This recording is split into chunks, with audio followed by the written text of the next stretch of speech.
yang lalu kita ikuti fatwa Imam Nawawi tentang seseorang yang memiliki perabot rumah atau memiliki kebun yang daripada hasil kebun tadi itu cukup untuk keperluan sepanjang tahun. Dalam waktu yang sama, kalau kebunnya itu dijual, cukup duitnya untuk dia pergi melaksanakan ibadah haji. Pertanyaannya, wajibkah kita menjual kebun kita tadi itu untuk kita melaksanakan rukun Islam yang kelima? Nah, macam itulah juga dengan Al-Quran. Jadi ulama mengatakan sejumlah sekian kitab yang kita miliki, ada Fathul Bari. Fathul Bari cetakan Mesir ada, cetakan Beirut ada, cetakan Syam atau Dinesh pun juga ada, cetakan tempatan ada, terjemahnya pun juga ada.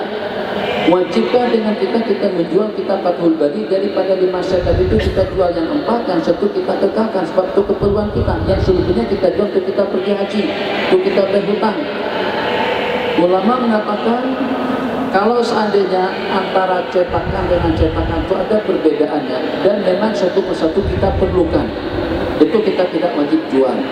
Insya Allah kita tidak berdosa ketika kita mengakalkan. Tapi kalau seandainya Al-Quran yang ada di rumah kita ada berapa macam jenis Al-Quran, jadi tidak termanfaatkan. Secara hukum tidak berdosa sebab kita punya wewenang untuk kita memiliki bermacam-macam bentuk daripada kitab Allah Jalla wa'ala. Sebab bagaimanapun itu sebagai satu keberagaman kita umat Islam yang dengan kita ada Al-Quranul Karim daripada berbagai bentuk. Ini kitab Rabbi, ini adalah kitab yang diturunkan oleh Allah Jalla wa'ala kepada kita dan juga disampaikan kepada kita sebagai umat. Dari sudut itu tidak salah, tapi daripada sudut yang lain mungkin Al-Quran itu mengatakan inna qaumi ittakhadhu hadzal qur'ana mahjura. Jadi dia ada merasa kecil hati lah kalau pada saat yang buruk dia yang dibaca yang baru. Jadi kata yang buruk, mentang-mentang ke guru sudah tak ditengok lagi, sudah Tuhan kita ambil lagi sekali lah baca qul huwallahu ahadnya kan. Jadi paling tidak kita akan mendapatkan beberapa saksi daripada Al-Quran. Semua Al-Quran itu akan menjadi saksi kepada kita, yang buruk, yang baru, bercoba dan lain sebagainya semua akan menjadi saksi. Seronok kita kalau yang menjadi saksi kita adalah Al-Quran.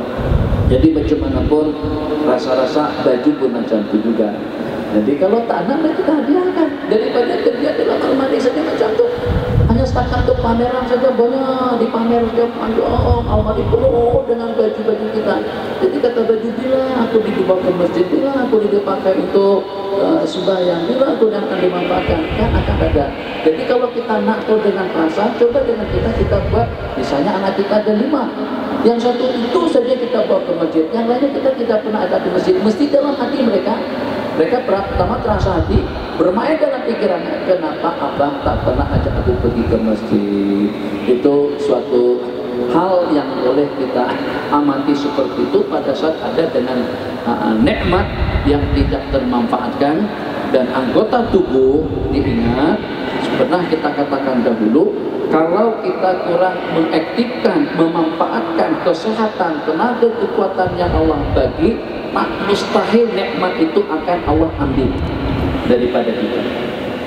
Makanya itu kalau kita nak lebih pasti, jarang-jarang petani-petani itu banyak masalah dalam kesehatan. Yang banyak masalah dalam kesehatan itu orang-orang kaya, menteri-menteri, buah pinggang, darah tinggi, kencing manis. Kenapa? Sebab anggota tubuh jarang dimanfaatkan untuk maksud tujuan Allah bagikan kepada kita. Kalau dengan sukan, Allah bukan ciptakan kita untuk sukan. Allah bukan ciptakan kita untuk main takraw, untuk senam aerobik. Allah ciptakan kita untuk ibadah. Jadi ketika awak tak nak gunakan tenaga awak untuk ibadah, untuk maksud tujuan aku bagikan kesehatan, kekuatan dan nikmat kepada kamu, akhirnya Allah tarik sebagian daripada kesehatan, sehingga darah tinggi, sehingga kencing manis, sehingga buah pinggang. Lainlah kalau dengan seseorang sudah maksimal memanfaatkan tenaga dan kekuatan terus sakit juga, itu adalah ketentuan takdir, bukan disebabkan karena Allah tak setuju atau Allah murka dengan seseorang. Oke, silakan.